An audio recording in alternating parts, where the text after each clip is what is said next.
Have you ever seen a man so broken that even silence felt loud around him? That was Kang Yi-min. He sat in his wheelchair like a king who had survived a war but lost everything worth ruling for. His mansion was massive, cold marble floors, tall glass windows that never saw sunlight, and hallways so quiet they almost echoed with absence. Not peace, not calm. Absence. 2 years ago, his wife died in a car accident, same accident that took his ability to walk. Same night everything inside him shut down. Now he ran his empire from a house that didn't feel like a home. Staff moved like shadows. Conversations were whispers. Even the clock seemed afraid to tick too loudly. And somewhere inside that silence was a 5-year-old girl who had forgotten how to laugh. Yi-min needed a nanny. That should have been simple. It wasn't. 23 candidates had already failed. One walked in confident and left crying. One bowed so hard during the interview she knocked her own head against the table. Another saw his neck tattoo, froze for 2 seconds, then turned around and left without saying a word. No goodbye, no explanation, just gone. His assistant, Mr. Choi, was at his limit. "Sir," he said carefully, standing across from Yi-min, clipboard in hand. "Candidate 24 has arrived." No response. Yi-min stared out the window. Responding required effort. Effort required emotion. And emotion had been evicted from his body 2 years ago. Mr. Choi cleared his throat. "Sir, she's already late." Still nothing. Then footsteps, not soft. Not careful, confident, casual, like whoever was walking didn't care about the atmosphere or the man sitting in the center of it. The door opened. And Mercy Daniels walked in. Actually, no, she didn't walk in. She entered like she already knew she belonged. Braids swinging. Earrings catching the light. Eyes scanning the room like she was evaluating it, not the other way around. She stopped in front of Yi-min, looked at him, really looked at him, then tilted her head slightly. "Okay, wow," she said. "You're very handsome for someone who looks like happiness blocked you on everything."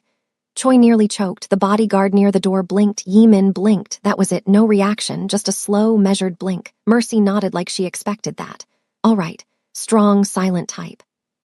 "I get it," she said, walking past the chair and dropping into the seat across from him without invitation. "Don't worry, I talk enough for both of us." Choi stepped forward quickly. "Miss Daniels, please." "It's Mercy," she cut in. "And relax, I'm not here to steal the furniture." Choi adjusted his glasses, visibly stressed. "Do you have experience with children?" Mercy leaned back in her chair. 17 cousins under the age of 10, she said. "Survived birthday parties with no adult supervision. I've negotiated bedtime with children who think they run the government. I am trained, I am tested, I am tired." Then Yi-min spoke. "You talk a lot." Voice was low, controlled, cold. Mercy smiled. "And you don't talk enough. See, balance, this is already working." Choi looked like he wanted to resign on the spot. Before he could continue the interview, small footsteps echoed from the hallway. Everyone turned. A tiny figure appeared at the doorway. Messy hair, pajamas, bare feet, Kang Ara. She stood there quietly watching, observing. Her eyes moved from her father to Mercy. Mercy's entire face lit up. "My God," she whispered dramatically, placing a hand on her chest. "You're adorable." Ara didn't react, she just kept staring. Mercy leaned forward. "Excuse me," she said, pointing lightly toward Yi-min. "Why didn't you lead with her? Forget your scary vibe, she's the real selling point here." Choi closed his eyes slowly. Ara stepped forward, slow. Careful, she stopped in front of Mercy and tilted her head. "Your earrings are big," she said. Mercy gasped. "Thank you, Queen. Yours would be too if you had income." A pause, then Ara laughed. It was soft, quick, but real. The sound hit the room like something fragile breaking open. The bodyguards exchanged glances. Mr. Choi's pen slipped from his hand. Yi-min's chest tightened. Because that sound had been gone for months. Completely gone. Ara covered her mouth slightly, like she surprised herself. Mercy smiled gently. "See, you like me already." Looked at her, then nodded once. Yi-min's grip on his chair tightened. Something in his chest shifted, uncomfortable, unfamiliar, painful. He turned slightly toward Mr. Choi. "Hire her." Choi blinked. "Sir, she hasn't." Did I stutter? Silence. Mercy's eyes widened. "Wait, I got the job just like that." No response, but Ara was still smiling, and somehow that answered everything. Mercy leaned back, shaking her head. "Wow, I didn't even use my backup speech. I had a whole dramatic ending planned." Yi-min didn't look at her. But for the first time in a long time, the silence in the room didn't feel as heavy. And Mercy Daniels had no idea what she had just walked into. Mercy knew she was broke, but she didn't realize just how broke until she rolled her suitcase into that mansion. The thing barely survived the trip. One wheel dragged like it had given up on life. The zipper was fighting for its last breath. The handle, missing in action. She dragged it across the polished floor and winced as it squeaked loud enough to echo. "Okay, relax," she muttered to it. "Don't embarrass me in front of rich people." Her room door opened automatically, and Mercy froze. "Yeah, I'm getting scammed," she whispered. The room was massive, king-sized bed, floor-to-ceiling windows, a chandelier that probably cost more than her entire life, a walk-in closet big enough to rent out. She slowly stepped inside, looking around like someone might jump out and say, "Surprise, wrong room." "This is not a nanny room," she said quietly. "This is a main character room." She dropped her suitcase on the bed. It looked offensive, like a roach sitting on a wedding cake. Mercy sighed and opened it. Inside, 3 shirts, 2 jeans, 1 funeral or interview dress, a control, 1 pair of heels that had clearly been through things. She picked up the heels and stared at them. "You've seen poverty," she said softly. "Rest." She set them down with respect, then a voice. "Why is your suitcase so small?" Mercy screamed, not a cute scream. A full "my ancestors almost came to collect me" scream. She spun around and there stood Ara right there, no footsteps, no warning. Just present. Mercy held her chest. "Girl, you cannot be doing that. I almost left this earth." Didn't react. She walked into the room like she owned it, arms crossed, eyes scanning, judging. She stopped at the bed and looked at the suitcase. "Is this all your stuff?" she asked. Mercy crossed her arms too. "Yes, ma'am. Some of us are living on vibes and prayer."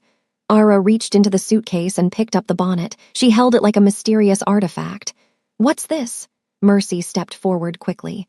"That is sacred. That is not for inspection. That is for survival." Ara blinked. "Why?" "Because my hair has boundaries," Mercy said seriously. "And that helps me enforce them." Nodded slowly like she was processing important information. Then she picked up the edge control, opened it, sniffed it, her face twisted. "It smells weird." "Okay," Mercy gently took it back. "You're doing too much. This is not a museum. These are my belongings." Ignored her. She looked around the room again, then back at the suitcase. "The last nanny had 6 suitcases." Nodded. "The last nanny had money. We are not the same." "She cried a lot," Ara added. Mercy shrugged. "I'm too broke to cry. Tears cost hydration." Ara stared at her, quiet, serious. Then, "Are you going to leave too?" The room shifted just like that. The jokes disappeared. Mercy's expression softened. Because that question wasn't playful. It wasn't curiosity. It was fear. Mercy slowly sat on the edge of the bed, bringing herself down to Ara's level. She said gently, "I have $11 in my bank account. No backup plan, no secret rich aunt, no safety net." Didn't move. "I'm not going anywhere," Mercy continued. "You're stuck with me." A long pause. Ara studied her face carefully, like she was checking for lies. Then, "Good," she said, just one word, but it carried weight. She turned and walked toward the door, stopped, looked back. "Breakfast is at 7, she said. "Don't be late, I don't like waiting." Just like that, she was gone. Mercy exhaled slowly. "This child is 5 going on CEO, she muttered. She leaned back on the bed, staring at the ceiling. What did I get myself into? Down the hallway, Yimin had heard everything, every word. He sat in the shadow of the corridor, hands resting on his chair, still silent, but not untouched. She didn't lie, she didn't try to impress, she didn't pretend, she just answered honestly, like it was easy. His chest tightened again, that same uncomfortable feeling. He turned his chair slowly and wheeled away before anyone could see him, but something inside him shifted. Just a little. The mansion didn't run like a home. It ran like a system, schedules, rules, silence, everything controlled, everything contained, even the sunlight. The curtains stayed closed at all times, because Mr. Kang prefers it that way. Lasted exactly 6 hours. 6, that was her breaking point. She walked into the living room, looked around, and frowned. Why does it feel like sadness lives here rent-free? She muttered. A maid nearby stiffened. Ma'am, please keep your voice down. Ignored her.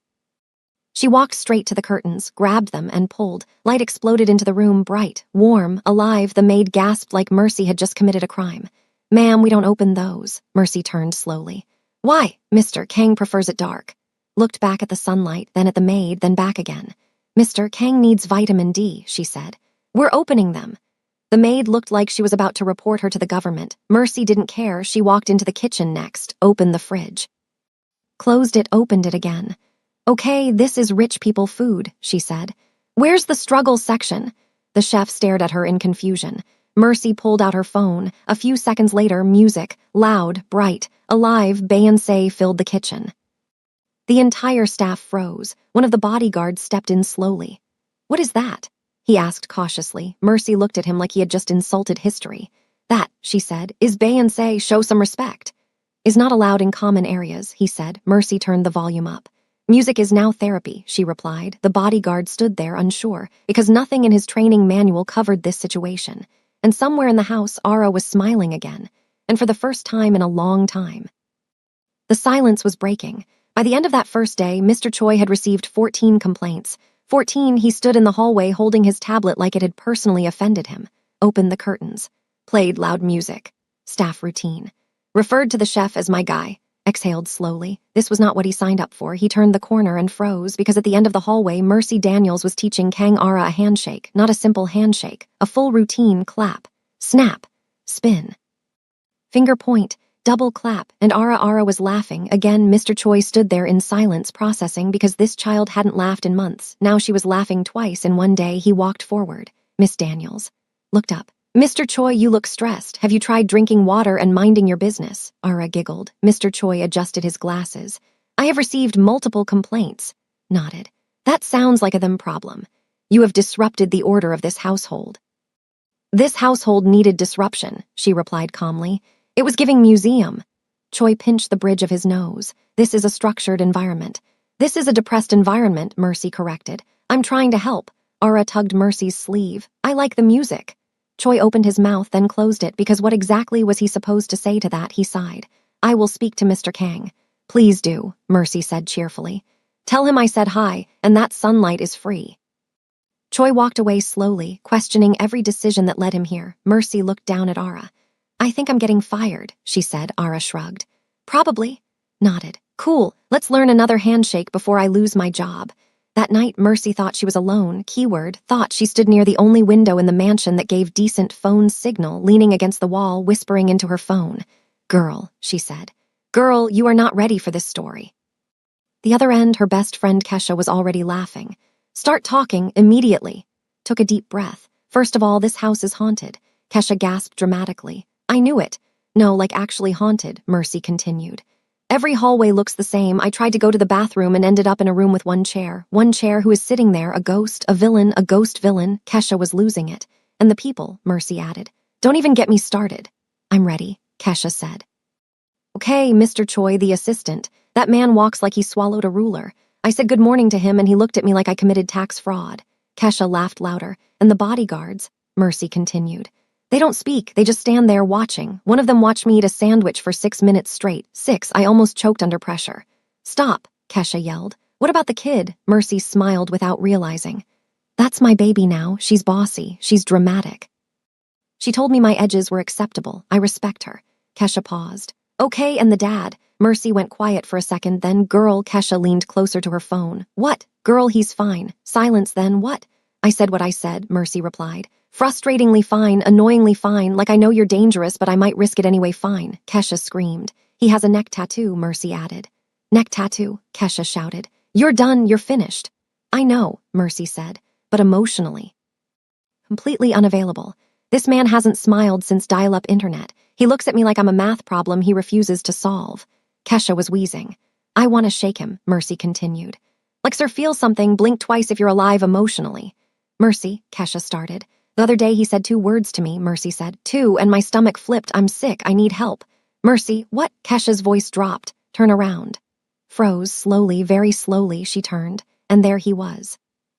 Kang Yi-min, sitting in his wheelchair, arms crossed, silent, listening the entire time. Mercy's soul left her body immediately, no warning, no goodbye, just exited. Her phone nearly slipped from her hand. How much did you hear? She asked weakly. Yi-min tilted his head slightly. Neck tattoo. Closed her eyes. "'Kay," she whispered. "So everything." Silence, then he asked, "Anything else you'd like to add?" Mercy swallowed hard, her brain scrambled for survival. "You have nice wheels." Silence, complete silence. Then his shoulders moved, just slightly, barely noticeable, but real. He turned his chair. And for the first time in 2 years, Kang Yi-min laughed. It was quiet, short, but undeniable. Mercy blinked, confused, relieved, terrified, all at once. "Please don't fire me," she said quickly. He didn't answer. He just started wheeling away. "Good night, Miss Daniels." He was gone. Mercy stood there frozen, her phone still pressed to her ear. On the other end, Kesha was screaming. "Mercy, Mercy." "Are you alive?" Mercy whispered back slowly. "Girl, I think I just flirted with a dangerous man by accident." Somehow, even though she was definitely getting fired, that small laugh felt like she had just won something. Mercy woke up the next morning and chose one thing: avoidance. Professional, strategic, Olympic-level avoidance. She had called that man fine out loud, while he was right there listening like a silent assassin with Wi-Fi access. There was no recovering from that. Her plan was simple. Take care of Kang Ara, do her job, collect her paycheck, and never ever make eye contact with Kang Yimin again. Simple, easy, foolproof. The plan lasted 11 minutes. She opened her door and there he was, end of the hallway, wheelchair, coffee in hand, looking directly at her. Mercy froze. "Good morning," she said quickly. "I have to go brush my teeth again." She turned and walked straight back into her room, closed the door, pressed her back against it, heart racing. "Get it together," she whispered to herself. "You are a professional. You are not about to lose your job over a neck tattoo." A knock. Mercy didn't move. Another knock. Then, "Ara is waiting." Yi Min's voice, calm, neutral, dangerous. Mercy opened her eyes slowly. "'Kay," she muttered. "We're doing this." Felt like a setup, a trap, a social experiment she didn't sign up for. Mercy walked into the dining room and paused. There was only one extra chair at the table, right next to Yi Min. She turned slowly toward Ara. "You did this," Mercy said. Ara sipped her juice calmly. "I don't like shouting across tables," she replied. Mercy nodded. "Of course you don't. You like chaos up close." She walked to the chair, sat down slowly, carefully, like she was sitting next to a live wire. Yi Min didn't look at her. He just drank his coffee, silence, thick, uncomfortable. Mercy cleared her throat. "So nice weather we're not experiencing because the curtains are always closed." No response. Ara kicked her foot lightly under the table. Mercy glanced at her. Ara raised her eyebrows. "Translation, say something normal." Mercy sighed. "Did you sleep well?" she asked Yi Min. A pause, then, "Yes." That was it, one word. Mercy nodded. "Great, progress, we're talking now." Smiled slightly. Breakfast continued like that, short sentences, awkward pauses, tiny glances, but something had changed. The silence wasn't as suffocating. It had cracks now, small ones, but real. Later that day, Mercy was in Ara's room helping her get ready for school. "You have to go tonight," Mercy said, tying Ara's hair. Ara frowned. "Go where?" "Parent-teacher night." Shook her head immediately. "Daddy doesn't go." Paused, then looked at her through the mirror. "He's going this time." Ara blinked. "No, he's not." "Yes, he is." "No, he's not." Smiled. "Watch me." Yi Min was not easy. In fact, it was the hardest thing Mercy had done so far. She found him in his office, dark, of course, always dark. "You're coming to Ara's school tonight," she said. He didn't look up. "'Kay," she said. "That was expected, but we're still going." "I don't attend public events." "You have a child." Silence. "I provide for her." Stepped closer. "She doesn't need just money," she said. "She needs presence." His jaw tightened slightly. "That environment is not for me." Crossed her arms. "You're scared." That got his attention. His eyes lifted slowly, cold, sharp, dangerous. "Careful," he said. Mercy didn't move. "You're scared," she repeated. "Not of people, of being seen." Long, heavy. "Then you don't understand," he said quietly. "You're right," Mercy replied. "I don't, but I understand a 5-year-old who keeps looking at the door, hopping. Her dad walks in." That hit hard. Yi Min looked away. His grip tightened on the armrest of his chair. Mercy softened her voice. "Come for her," she said. "Not for them, not for me, for her." A long pause, then. "What time?" he asked. Mercy smiled slowly. "O'clock." The school was chaos, parents everywhere, kids running, noise, laughter, everything the mansion wasn't. When Yi Min entered, the entire place shifted. People noticed. Whispers spread. "Who is that?" "He looks dangerous." "Is that her father?" Mercy walked beside him unfazed. "Relax," she whispered. "They're just curious." "They're starring," he said. "Because you walked in like a final boss," she replied. Ara ran ahead toward her classroom. Her teacher froze when she saw Yi Min. "Mr. Kang," she said nervously. "Welcome," smiled. "Don't worry, he doesn't bite. Emotionally, maybe, but physically, you're safe." The teacher laughed awkwardly. Then she brought out Ara's drawing. "This is how she sees her family," she said. Mercy leaned in, then paused.